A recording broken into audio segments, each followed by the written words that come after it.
स्नेही बंधुओं, अज्ञानता के कारण जीवन में हजारों गलतियां होती हैं।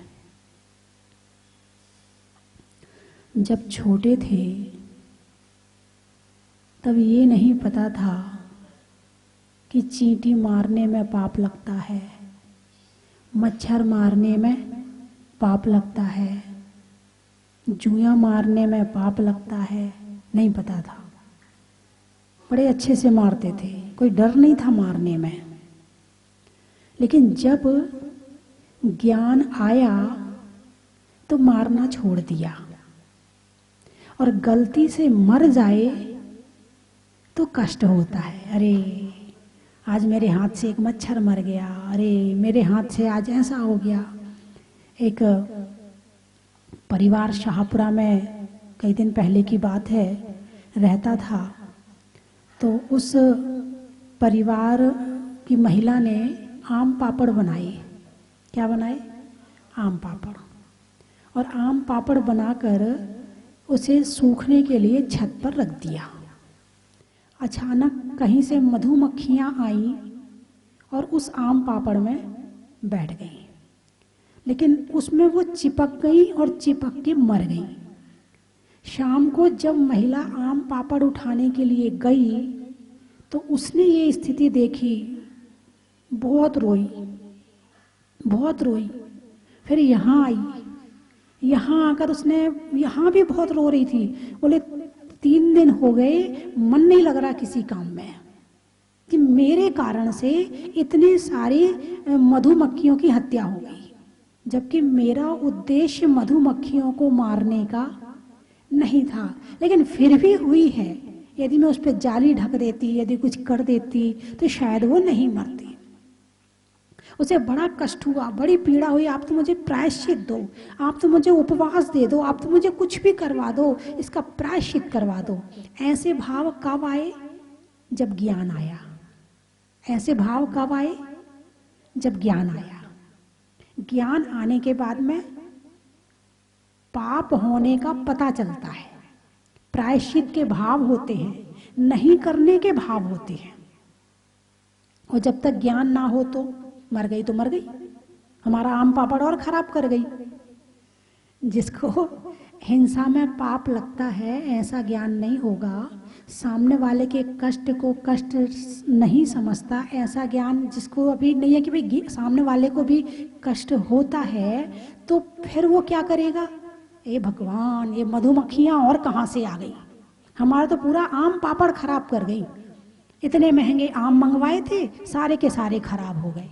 ये कौन बोलेगा? जिसे ज्ञान नहीं है। और जिसे ज्ञान है उसे आम पापड़ की नहीं, उस जीव की चिंता होगी। ये है ज्ञान का फल। क्या है ये? ज्ञान का फल है कि इंसान पाप से बचना शुरू कर देता है। तो इसी तरह से संसार में अज्ञानी जीव बहुत हैं। इतनी हत्याएं हो रही हैं, इतने लोग मारे जा रहे हैं, इतने सताए जा रहे हैं। ये सब कौन कर रहा है? ज्ञानी या अज्ञानी? बोलिए ना। अज्ञानी। यानी बचपन में 8 वर्ष के पहले जो बच्चों के द्वारा गलतियां होती हैं, उसका पाप माँ बाप को लगता है। बच्चे को क्यों नहीं लग रहा उतना? क्योंकि बच्चा अभी अज्ञान दशा में है। माँ बाप ने क्यों नहीं इसे दूर किया पाप से? यदि वो मंदिर में बैठ के कोई गलती कर रहा है तो बच्चे को पाप कम लगेगा, माता पिता को पाप ज्यादा लगेगा। एक दिन मैंने देखा, एक जगह विधान चल रहा था, बहुत दिन पहले की बात है, और विधान में लोग बैठे थे। एक महिला अपने साथ में, उसका बच्चा भी आया हुआ था, और वो जैसे स्वाहा बोला जाता मंत्र का, तो महिला भी अर्घ्य उठाती और वो बच्चा भी अर्घ्य उठाता। छोटा सा बच्चा था, वो भी अर्घ्य उठाता, वो चढ़ाती थाली में और वो चढ़ाता मुंह में। ये मैंने आंखों से देखा है। अब यदि वो वहां बैठकर अर्घ्य खा रहा है तो उसको पाप लगेगा या उसकी मम्मी को लगेगा? मम्मी को लगेगा। मंदिर में बैठकर कुछ खाना पीना नहीं चाहिए, उसमें भी फिर अष्टद्रव्य की सामग्री खा रहा है। कई बार तो महिलाओं को ज्ञान नहीं होता है, मंदिर में बैठ के पानी पिलाना शुरू कर देती हैं, मंदिर में बैठ के खिलाना शुरू कर देती हैं। बहुत बार मैंने देखा है, ज्ञान है ही नहीं है। तो इसीलिए अज्ञान ही बहुत बड़ा अपराध है कि आपने ज्ञान क्यों नहीं किया कि क्या पाप है और क्या पाप नहीं है, क्या छोड़ने योग्य है और क्या छोड़ने योग्य नहीं है। ये ज्ञान करना अत्यंत जरूरी है।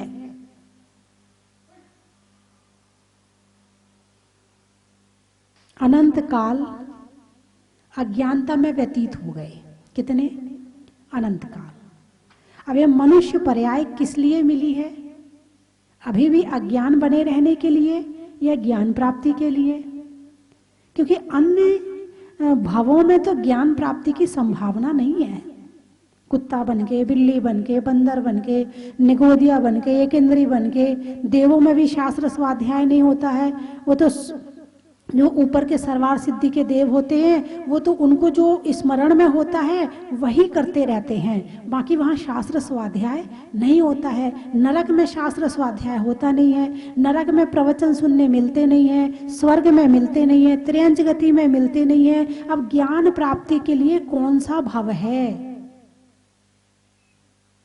केवल एक मनुष्य भाव है। और इस मनुष्य भाव में भी आकर क्या कर रहे हैं? हैं? इसमें भी ज्ञान प्राप्ति के उपाय किए क्या? बचपन होता है तो अज्ञानता में हो जाता है, हैं? बचपना खेलन में खोया, जवानी नींद भर सोया, और बुढ़ापा देख कर रोया, यही किस्सा पुराना है। ये तुम्हारा अकेले किस्सा नहीं है, बहुत आए और बिना ज्ञान प्राप्त किए बहुत चले गए। बहुत अनंत साधु कितने हैं, श्रावक कितने हैं और अज्ञानी कितने हैं। पहले गुण स्थान वाले कितने हैं, चौथे गुण स्थान वाले कितने हैं, पांचवें और छठे गुण स्थान वाले कितने हैं। छठे गुण स्थान का मतलब मुनिराज, पांचवें गुण स्थान का मतलब श्रावक हैं, और चौथे गुण स्थान का मतलब केवल सम्यक दृष्टि। तो दो प्रतिमा से ऊपर वाले कितने हैं? हैं? कितने हैं? कितनी संख्या होगी? एक गांव में 2-4? जहाजपुर में एक आध है क्या? एक भी नहीं है। मतलब 10-25 गांव में कोई एक आध मिलेगा, 10-25 गांव में कोई एक मिलेगा। राजस्थान में, एमपी में फिर भी गांव में 10-25-50 मिल जाएंगे, कर्नाटक में भी मिल जाएंगे, दिल्ली में भी ढूंढने से पूरी दिल्ली में भी 10-20 मिल जाए तो बड़ी बात है, महाराष्ट्र में फिर भी मिल जाएंगे, बिहार उड़ीसा में भी बहुत कम मिलेंगे। यानी श्रावक ही बहुत कम है। साधु कितने हैं? मुश्किल से 1000-2000, ज्यादा से ज्यादा 2500। कितने साधु होंगे? इससे ज्यादा नहीं होंगे, हैं? तो इसका मतलब ये है कि अभी भी अज्ञानी ही ज्यादा है। जब जैनियों में इतना ज्ञान बटने के बाद में अज्ञानी है तो औरों की क्या कहें? फिर औरों की तो कल्पना ही नहीं कर सकते। फिर जब भारत में इतने अज्ञानी हैं तो अमेरिका, चीन, रूस, जापान वाले यदि गलती करें तो उनको तो गलती मान ही नहीं कर सकते, क्योंकि उनके यहाँ तो ज्ञान है ही नहीं है। ऐसी ऐसी जगह है जहां मंदिर बनाने पर बैन है, वहां मंदिर बना ही नहीं सकते हैं। कोई यदि प्रतिमा हो तो उसे तोड़ और देते हैं। ऐसे ऐसे देश हैं, देश, समाज की बात नहीं कर रही, जाति की बात नहीं कर रही, देश की बात कर रही है। ऐसे ऐसे देश हैं जहां प्रतिमा तोड़ी जाती हैं, बनाई नहीं जाती है। मनुष्य बनने के बाद में भी ज्ञान आ जाए, ये बड़ा पुण्य मानना, महाभाग्य मानना अपना, कि कम से कम आप जैन कुल में जन्म लिया, सत्संगति मिल गई और मन में भावना पैदा हो गई, रुचि जागृत हो गई कि मुझे ज्ञान प्राप्त करना है।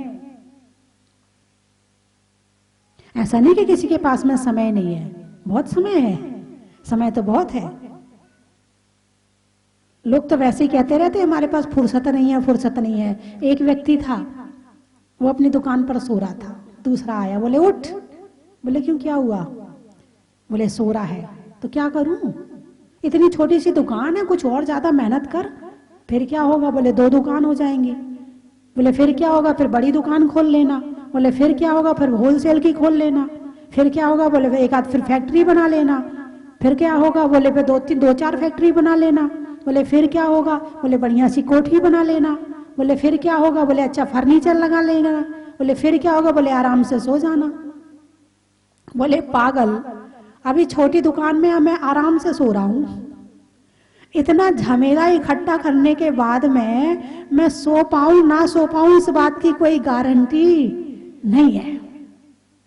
एक व्यक्ति बोला, बोले क्या कर रहा है? चल मंदिर मेरे साथ। बोले पहले तो उसने पूछा, बोले क्या कर रहा? बोले अखबार पढ़ के समय काट रहा हूं। क्या कर रहा हूं? अखबार पढ़ के समय काट रहा हूं। तो बोले ऐसा कर, मंदिर में साधु आए हैं, चल दर्शन करने चलते हैं और वहीं प्रवचन भी सुनेंगे। अरे मेरे पास फुर्सत नहीं है। अभी क्या कह रहा था? समय काट रहा हूं। क्या कह रहा था? समय काट रहा हूं। और प्रवचन सुनने के लिए जब तक पाप का उदय हो तब तक ज्ञान प्राप्ति की भावना पैदा हो ही नहीं सकती।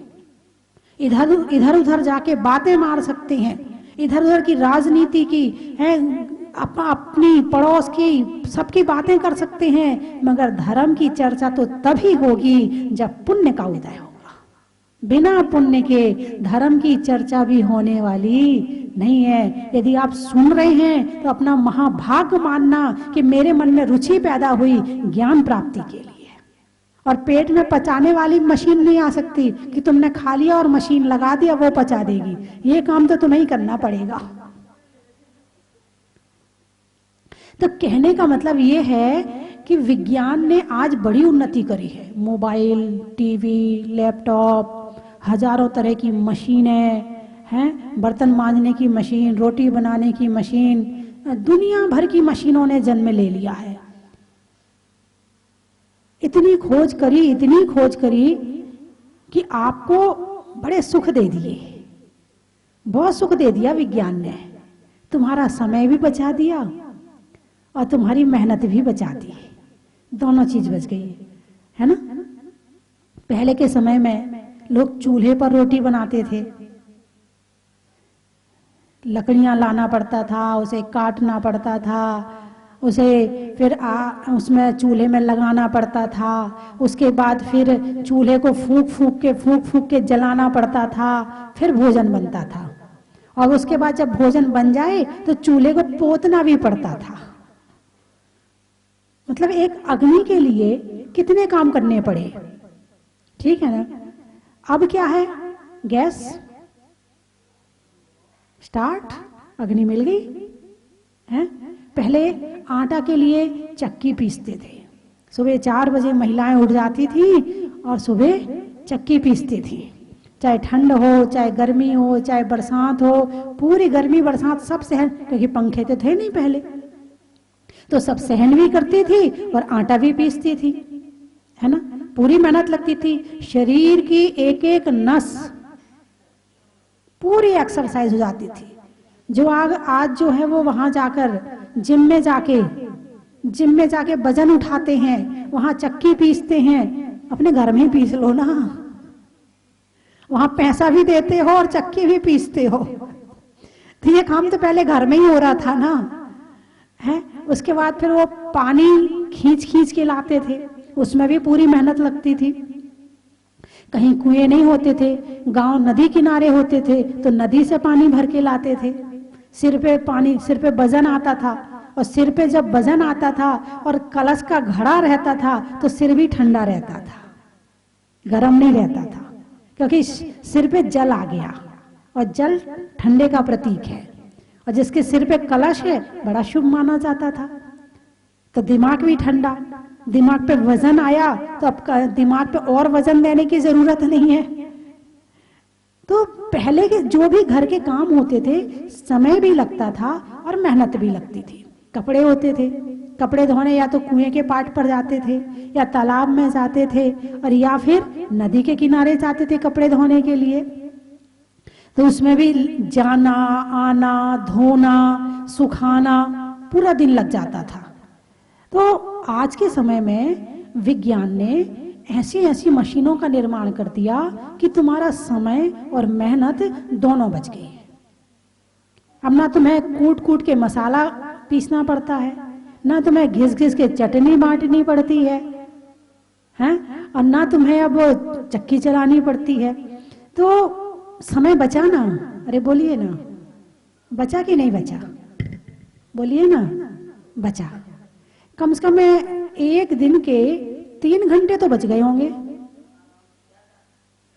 3, चलो आप ज्यादा कह रहे हैं तो 4 ले लेते हैं, 4 घंटे ले लेते हैं।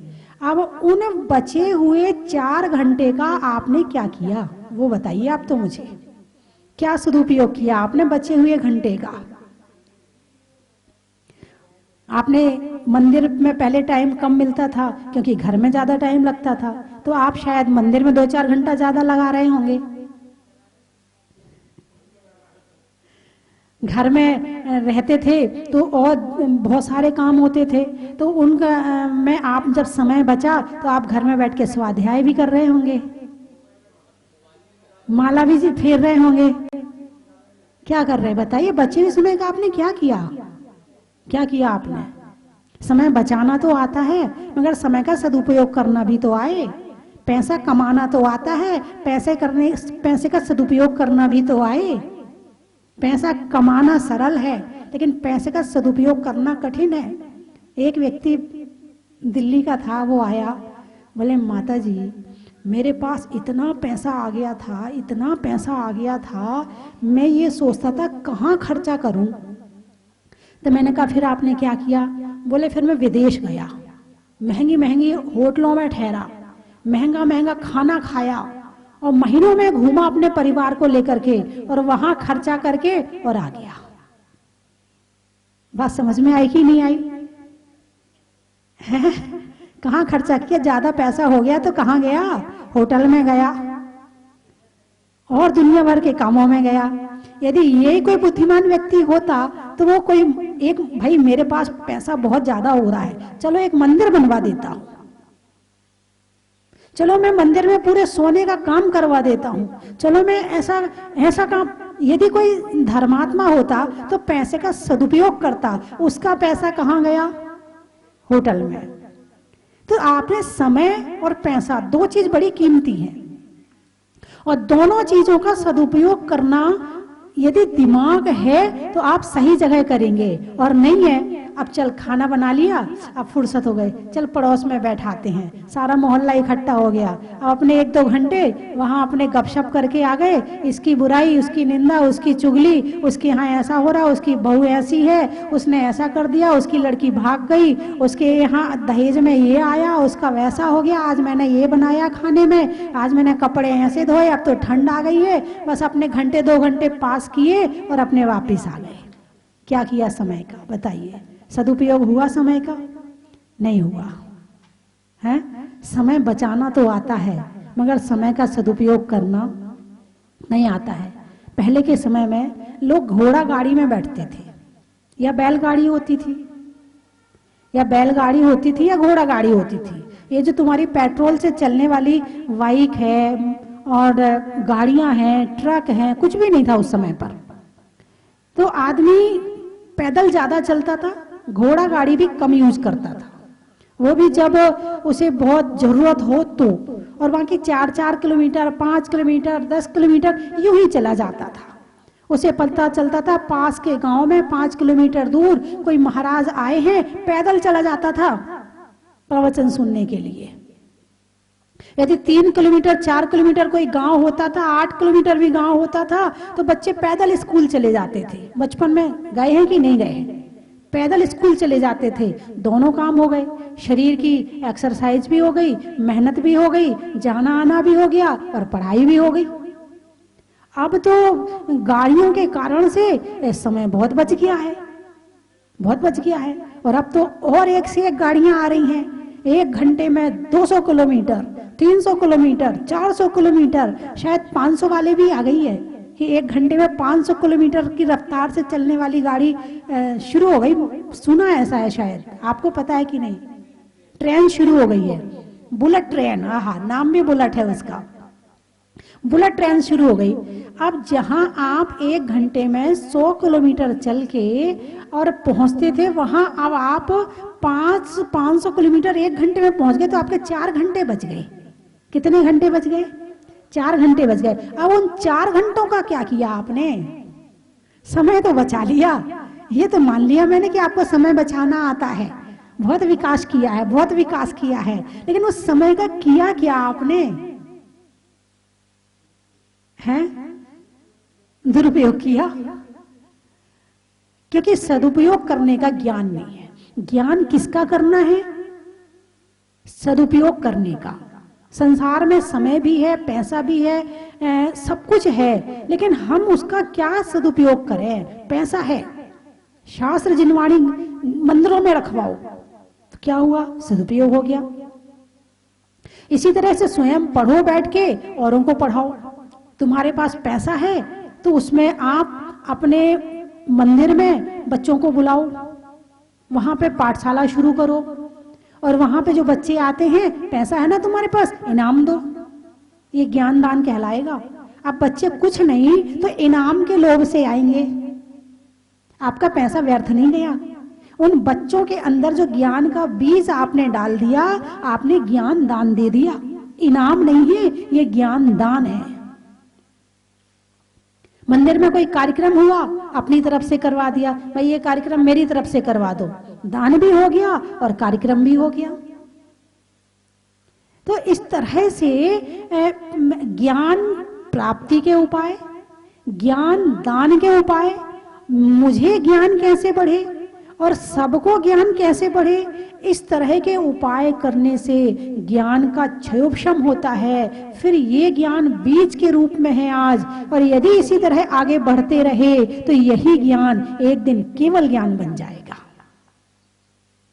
हालांकि ज्ञान दान को बहुत से लोग यूं ही मानते, अरे बहुत महंगी किताबें नहीं चाहिए। वैसे अभी किसी साड़ी की दुकान में जाए, नई भी खरीदनी होगी ना, और पसंद आ जाए, छोड़ के नहीं आएंगे, भैया पैसा हम बाद में भिजवा देंगे। हाँ बहन जी, आप तो पहचान की हो, कोई दिक्कत नहीं है। वो भी कहेगा ले जाओ, साड़ी जात रही, पैसा तो मैं ले ही लूंगा, है। और यदि किसी किताब की दुकान में जाओ और कोई किताब पसंद भी आ रही, कौन पढ़ेगा, रहने दो, बहुत पढ़ी है किताबें, वो ही नहीं पढ़ता कोई। ज्ञान प्राप्ति की जिज्ञासा नहीं है। और यदि पूरे परिवार में यदि 2 जनों को किताब पकड़ा दो, ए वापस कर दे, है अपने आप बहुत बहुत पढ़ी है, अच्छा दे रही, चले एक तो ले ले, दूसरी का क्या करना है, एक ले। मतलब ज्ञान के प्रति इतने अपमान के भाव, इसको अपमान के भाव कहेंगे, अविनय का भाव कहेंगे इसको, कि ज्ञान के प्रति जिज्ञासा नहीं है, ज्ञान के प्रति भाव नहीं है। इसलिए ऐसे काम करने से अज्ञानता बढ़ती है और ज्ञानावर्णी कर्म का बंध होता है। अब कोई परिवार जो है अपने बच्चों सहित, 2 भाई 2 बहुएं 4 बच्चे और 1-2 जने और मिलकर के आए, अब श्रीफल चढ़ाते हैं, तो सारे लोग अलग अलग श्रीफल चढ़ाते हैं या एक चढ़ाते हैं? अरे बोलिए ना, एक ही श्रीफल चढ़ाते हो, क्यों? अच्छा हाथ लगा देते हैं उसी में, तो हाथ लगाने से काम हो जाएगा? अच्छा पूरा परिवार एक साथ आया है और एक व्यक्ति के सामने भोजन की थाली रख दें और बाकी हाथ लगा दें, हैं?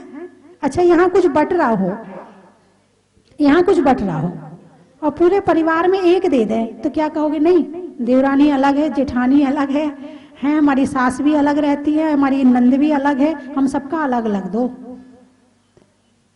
ये कौन सा ज्ञान है? इसको कौन सा ज्ञान कहेंगे?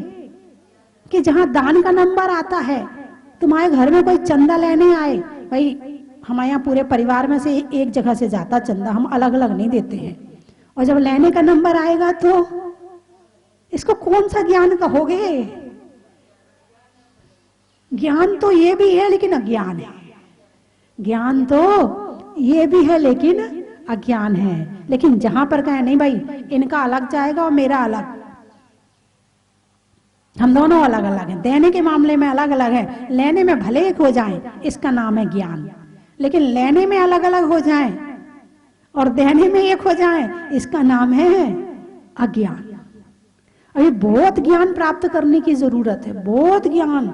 अभी हम अपने आप को बड़ा ज्ञानी समझते, कोई कह तो दे अज्ञानी, कोई मूर्ख कह तो दे, लड़ने मरने तैयार हो जाएंगे।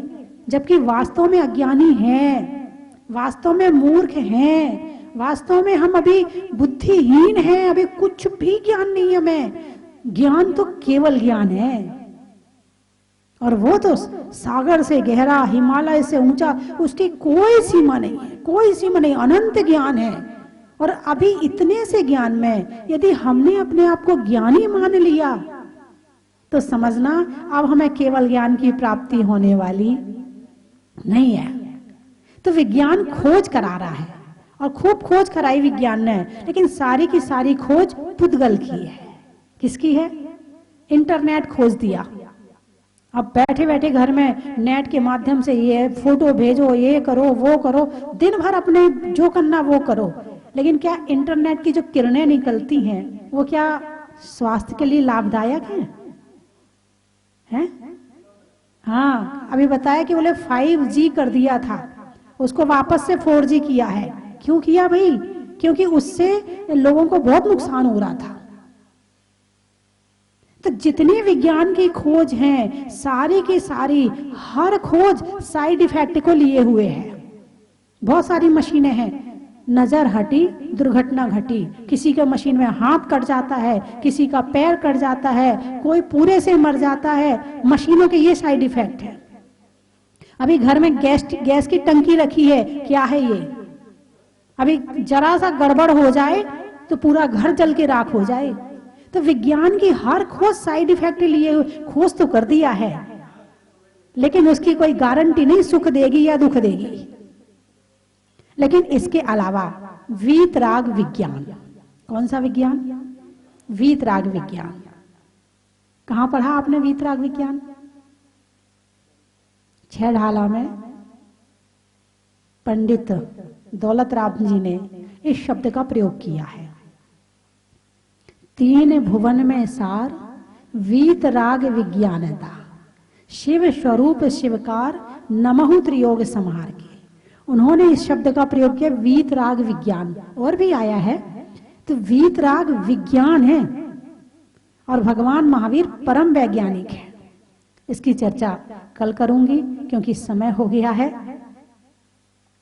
तो आज एक काम करना है आपको, कहो तो बता दो।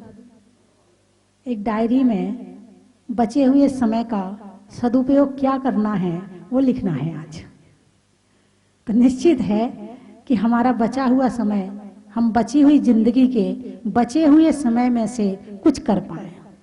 गृहस्थी जरूरी है, लेकिन गृहस्थी में पूरा समय झोंक देना जरूरी नहीं है। कुछ अपने लिए भी जिए, घर वालों के लिए तो जी रहे हैं, कुछ अपनी आत्मा के लिए जिए, वही जीना हमारे लिए सार्थक है। और बाकी तो ऐसा अनंत काल से जी रहे हैं और जीते चले जाएंगे, तो जीवन में ऐसे सार्थकता होने वाली नहीं है। चलने में पात का, मित्रों में साथ का, तीर्थंकरों में मुनि सुब्रत नाथ का, पंखा में झलने का, बच्चों में पलने का और भगवान के जमीन से निकलने का, हिंदी में मात्रा का, स्कूल में छात्रा का, आज आपकी जहाजपुर की यात्रा का, चावल में चुनने का, बुनाई में बुनने का और बड़ी शांति से सुनने का। कहाँ से आए आप लोग? उज्जैन। चेहरे पर नैन का, बोलने में बैन का और आने वालों में उज्जैन का और इंदौर। आम की बौर का, खाने में कौर का और आने वालों में इंदौर का। सब्जी में फली का, बाल्टी में तली का और आने वालों में देवली का। आप कहाँ से आए? कर्नाटक। ओहो, आप तो बड़ी दूर से आए हैं। हाँ, बच्चों में नाटक का, योगा में त्राटक का और आने वालों में कर्नाटक का। कौन से गांव से आए हैं? नहीं, अपने गांव का नाम बताओ। अपना गांव कौन सा है? आप धार्मिक स्थल वहीं रहते हो? अच्छा। अच्छे काम में नहीं टालने में कल का, वृक्षों में फल का और आने वालों में धर्म स्थल का। हो गए सारे? कोई बचा तो नहीं? जाजपुर। गाने में सुर का, नृत्य में नुपुर का और आने वालों में जहाजपुर का। बोलिए 24 भगवान की। ನಾವು ಇಲ್ಲಿ ಬರ್ಬೇಕಂತ ಅಲ್ಲಿಂದ ಬಂದ್ವಿ. ಮನ್ಸೂರ ತೀರ್ಥಂಕರ ನೋಡಿದ ತಕ್ಷಣ ಬಹಳ ಖುಷಿ ಆಯ್ತು. ಏನೋ ಒಂದು ಶಾಂತಿಧಾರ ಅಷ್ಟ ಮಾಡಿಸ್ಬೇಕು ಅನ್ಕೊಂಡಿದ್ವಿ, ಆದ್ರೆ ಇಲ್ಲಿದೆಲ್ಲ ನೋಡಿ ಪ್ರಥಮ ಕಳಶ ತಗೊಂಡ್ವಿ. ಇಲ್ಲೆಲ್ಲ ಮಾತಾಜಿ ಬಹಳ ಚಂದ ಎಲ್ಲ ಮಾಡ್ಯಾರ. ನೋಡಿದ ತಕ್ಷಣ ಮನ್ಸಿಗೆ ಬಹಳ ಖುಷಿ ಆಗ್ತದೆ. ಹಾ, ಇಲ್ಲಿ ಎಲ್ಲರೂ ಕರ್ನಾಟಕದವ್ರೆಲ್ಲರೂ ಬಂದು ದರ್ಶನ ಮಾಡ್ಕೊಂಡು ಹೋಗ್ಬೋದು. ಇಲ್ಲಿ ಚಂದ ಬಹಳ ಮಾಡೈತಿ. हमारा यहाँ पर आज पहली बार दर्शन का सौभाग्य हमको प्राप्त हुआ है। हम पूरे उज्जैन से परिवार सहित यहाँ आए। रात्रि में हम यहाँ आ गए थे। जो यहाँ की भव्यता रात्रि में मुझे दिखी, मैं करीब 11-12 बजे करीब आया, उससे ही ऐसा प्रतीत हो रहा था कि माताजी ने पूरी जैन समाज का और पूरे भारतवर्ष में और हो सकता है कि विश्व में भी जहाजपुर का जो नाम और जो जैन समाज की एक भव्यता प्रदान की है, मैं माताजी का बहुत बहुत कृतज्ञता व्यक्त करता हूं। और जो सुबह हमने यहां उठकर मंदिर जी और जो यात्री निवास है वहां की जो व्यवस्था देखी है, मैंने कहीं बहुत सी जगह गया हूं। मैं वहां की कोई आलोचना भी नहीं कर रहा हूं, पर जो यहां स्वच्छता और जो व्यवस्था और जो यहां के कार्यकर्ता हैं, जो स्टाफ है, उनका यहां पर यात्रियों का अभिवादन करके, मतलब कोई तकलीफ नहीं होगी, हाथ जोड़ के यात्रियों को ठहराना, ये बहुत कम जगह मिलेगा आपको। रात को 12 बजे हम आए, वो बराबर हमारे लिए आधे घंटे तक आपको रूम में कोई तकलीफ तो नहीं है, कोई सामान तो नहीं है, आप रूम चेक कर लो पूरा, हम यहीं तैयार। जब तक हम पूरे अच्छी तरह से संतुष्ट नहीं हो गए, वो वापस जाके सोए नहीं। तो ये बहुत कम जगह मिलता है ऐसा। और यहाँ पे मंदिर में जो स्वच्छता देखी, मंदिर की जो पुजारी जी है, पंडित जी है, भैया जी हैं, इनकी जो व्यवस्थाएं बिल्कुल क्रमबद्ध तरीका से कि अब ये पाठ होगा, अब ये पाठ होगा और अब ये अभिषेक होगा और एक डिसिप्लिन वगैरह, ये सब माताजी आपके सानिध्य में जो हो रहा है, बहुत ही सभी को हमको बहुत अच्छा लगा। और हम बहुत ही कृतज्ञ हैं कि एक साधु समाज में जो माताजी ने जो एक यहाँ भव्य निर्माण किया है, पूरे भारतवर्ष और पूरे विश्व में इसका नाम प्रज्वलित हो रहा है। हम जैन समाज भी गौरवान्वित है और पूरी साधु समाज भी गौरवान्वित है। मैं यही बोल, जय जिनेंद्र।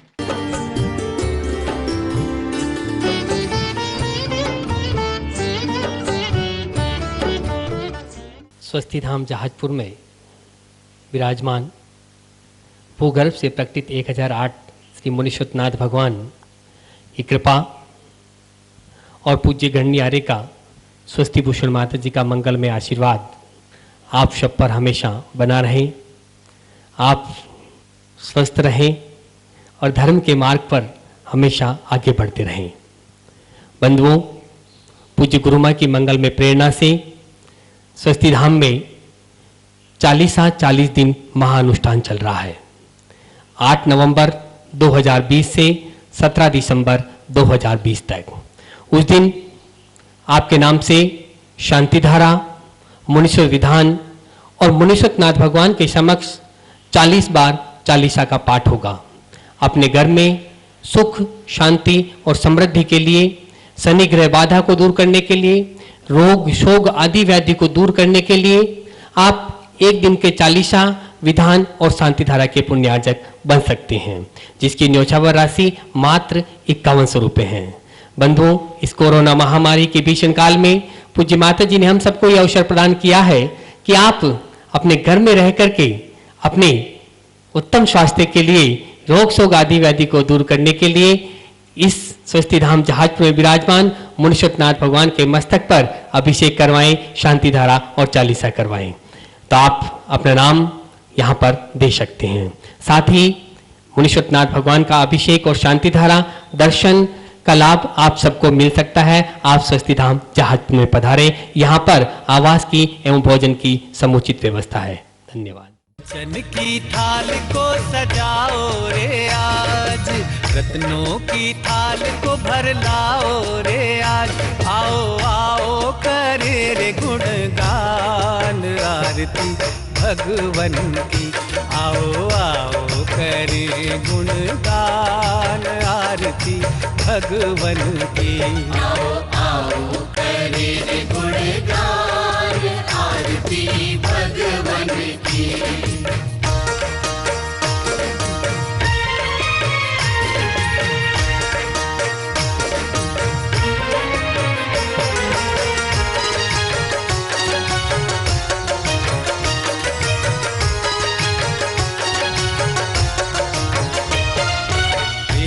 सुमित्र के राज दुलारे, माँ पद्मा जी के नैनों के तारे।